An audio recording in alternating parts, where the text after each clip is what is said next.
Grabe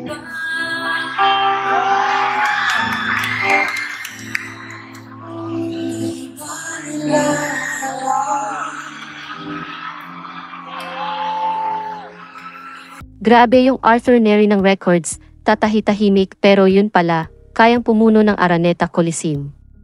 Marahil, kasing tahimik niya ang mga fans niya, pero once i-announce mong may concert siya, paniguradong sold out.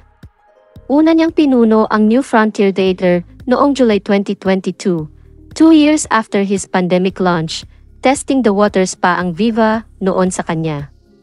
And just 2 years after, pinag-Araneta na siya. Isa nga pala sa special guests ni Art that night ang isa pang recording artist ng Viva Records, si Eat Bulaga, co-host Atasha Mulach. Together, they sang Ako'y Sayo at Ika'y Akin Lamang ng bandang EX. In fairness kay Atasha, hindi naman siya nagpakabog kay Art. At ang sarap panoorin ng duet nilang yon na isa sa mga tiniliang numbers that night.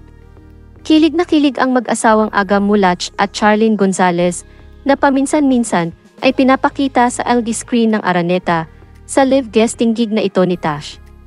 It's another feather in her cap nga naman as a showbiz newbie. The next day, Aga and Charlene both posted videos na mukhang kuha from mobile phones ng duet ng dalawa. At sa caption, mababakas ang kasiyahan at pagka-proud ng mag-asawa sa unikahija nila. Pero kung kinilig ang mag-asawa, mas kinilig ang mga fans ni Atasha. Binasa namin ang ilan sa mga comment at ang ilan sa kanila ay nagsabing may chemistry ang dalawa. Haha! May ilang ding nagsabi na sana raw. Next time ay ang idol na nilang si Atasha ang mga concert. Manifesting daw sana ang guesting na iyon ni Tash.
Atasha Mulach.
At sabihin, ipaalala sa iyo